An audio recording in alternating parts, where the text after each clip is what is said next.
জয় গুরু।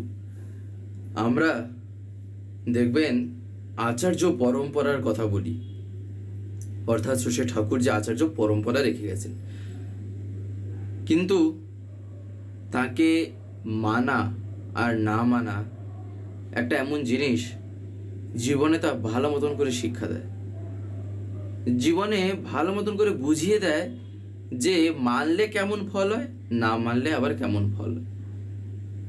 আজকে আমরা এই না মানলে কেমন ফল হতে পারে তার একটা ঘটনা জানবো, একটা ঘটনা শুনবো।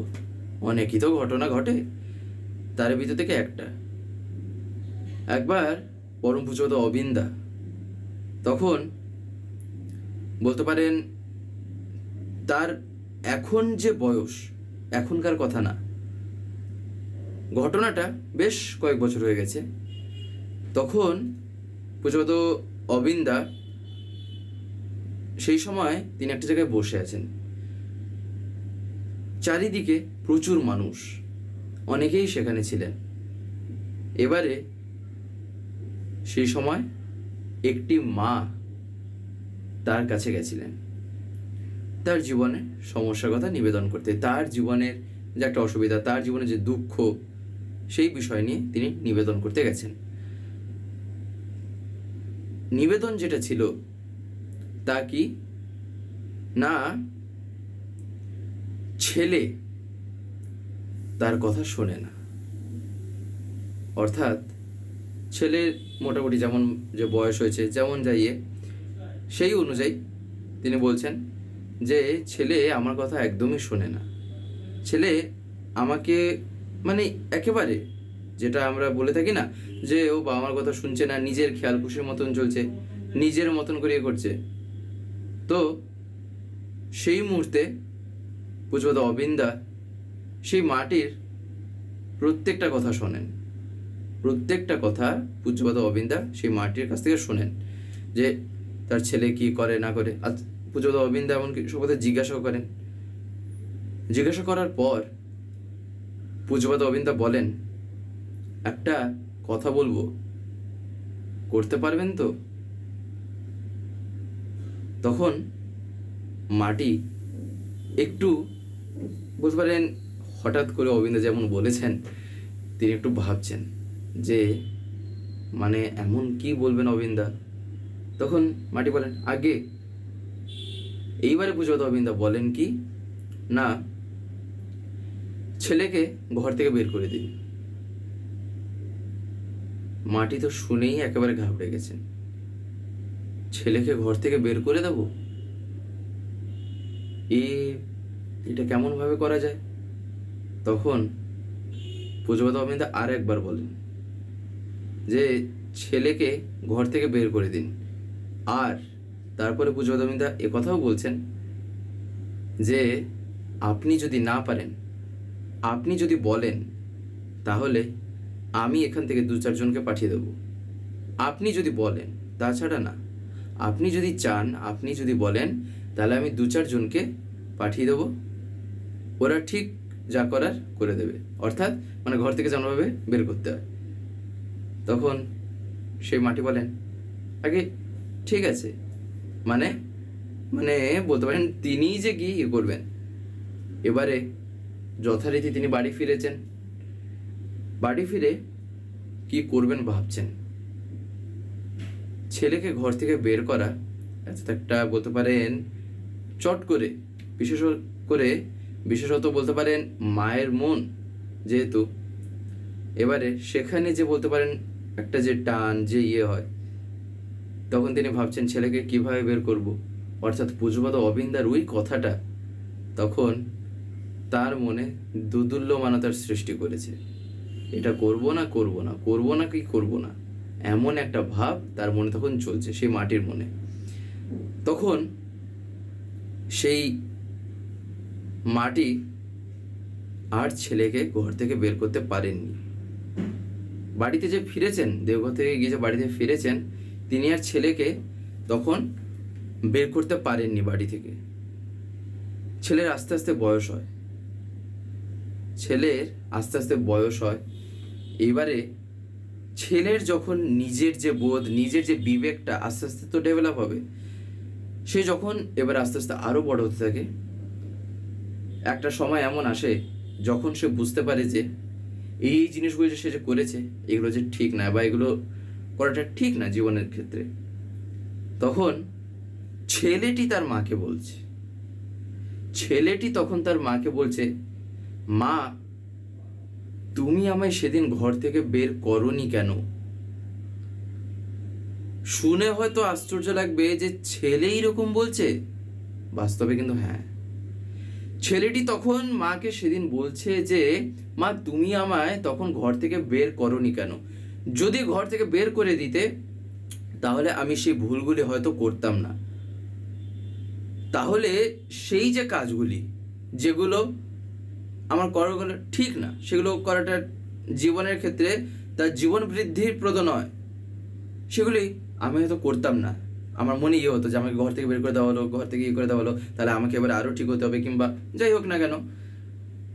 তো তুমি যদি বের করে দিতে, তুমি যদি পুজোত অবিন্দার কথা যদি শুনতে, তাহলে আমি সেগুলি আর করতাম না। তখন মাটি ভাবছেন যে পুজোপাত অবিন্দার কথার গুরুত্ব কি। আমরা এই যে আলোচনাগুলো শুনছি বা দেখছি, একটা জিনিস লক্ষ্য রাখা দরকার, আমরা কি প্রত্যেক দিন এই ভিডিওগুলো পাই এই স্বস্তিতীর্থ থেকে বা চ্যানেল থেকে?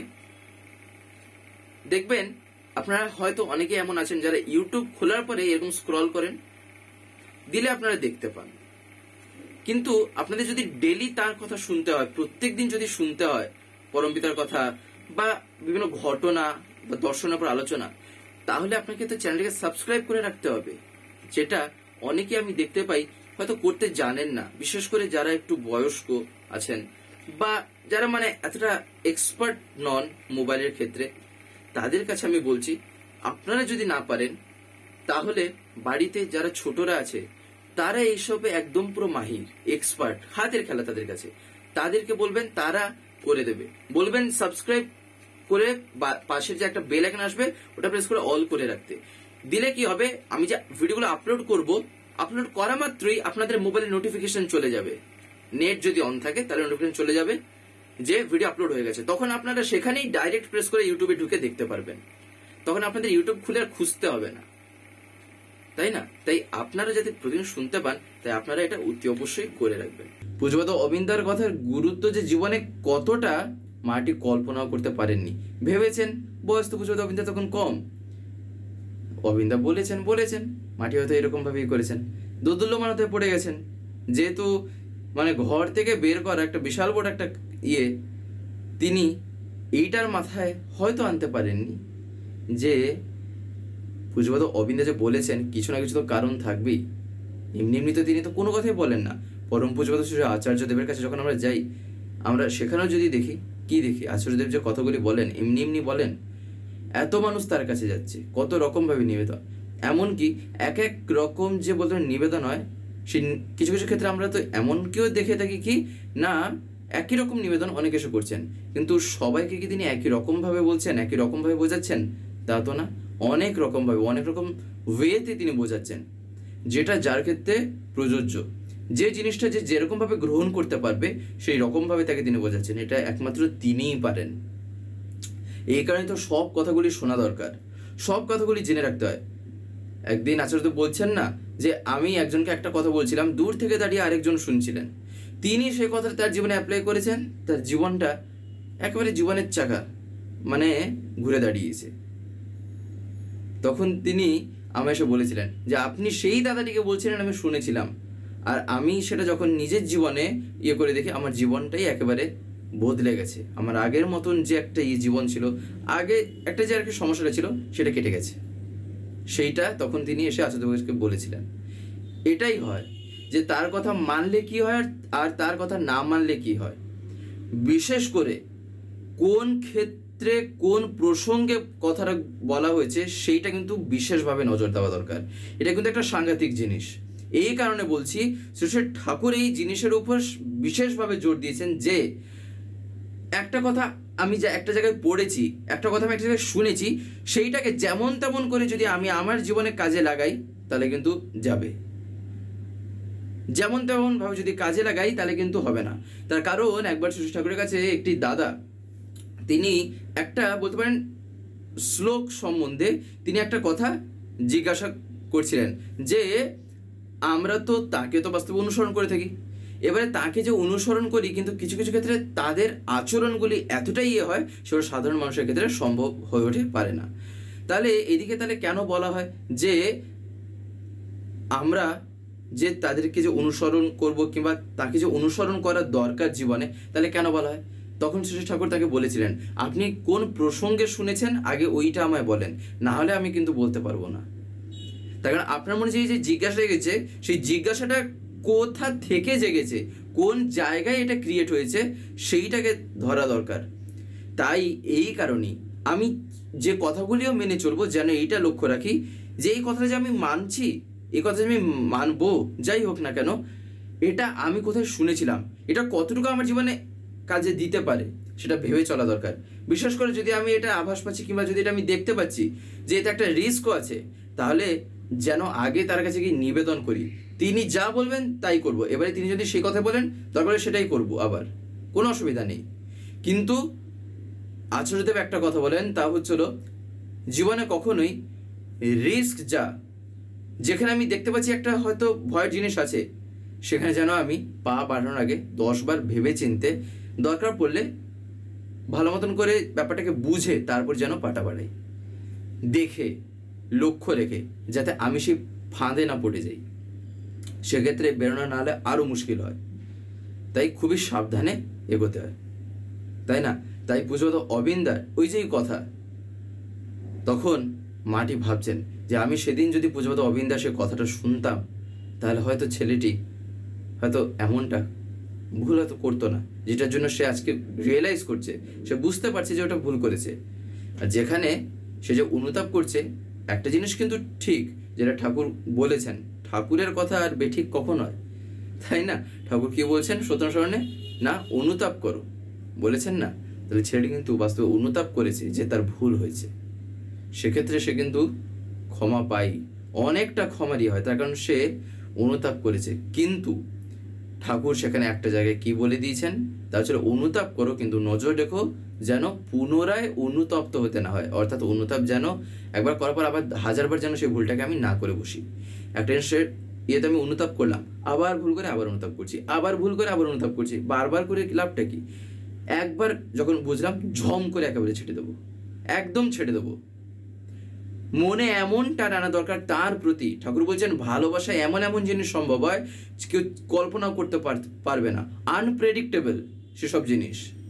ভালোবাসা একটা এমন অস্ত্র, তার কারণ লোকে তো এমনি এমনি বলে না আমি তাকে ভালোবাসছি, আমি তার জন্য জীবন পর্যন্ত ইয়ে করিতে পারি, বলে কেন? ঠাকুর সেই কারণেই বলছেন যে ভালোবাসায় অসম্ভব সম্ভব হয়, আমি তার জন্য, তার খুশির জন্য আমি সব কিছু এগুলো ইয়ে করিতে পারি, কে আমায় আটকে রাখবে, তাই না? তো যাই হোক, আজকের এই ভিডিওটা এবারে আমি এখানে শেষ করবো। শেষ করার আপনাদের কাছে একটি কথা বলবো, যদি আজকের এই ভিডিওটা আপনাদের ভালো লেগে থাকে তাহলে একটি লাইক করে দেবেন, সবার ভিতরে শেয়ার করে দেবেন, কেমন লাগলো নিচে একটি কমেন্টে লিখে জানাবেন। আর যদি চ্যানেলটিকে এখনো সাবস্ক্রাইব করে না থাকেন তাহলে অতি অবশ্যই চ্যানেলটিকে সাবস্ক্রাইব করে পাশে বেল আইকন প্রেস করে অল করে রাখতে একেবারেই ভুলবেন না, আরও এরকম বিভিন্ন নতুন এবং ইন্টারেস্টিং ভিডিও সবার আগে পাওয়ার জন্য। জয় গুরু, বন্দে পুরুষোত্তম।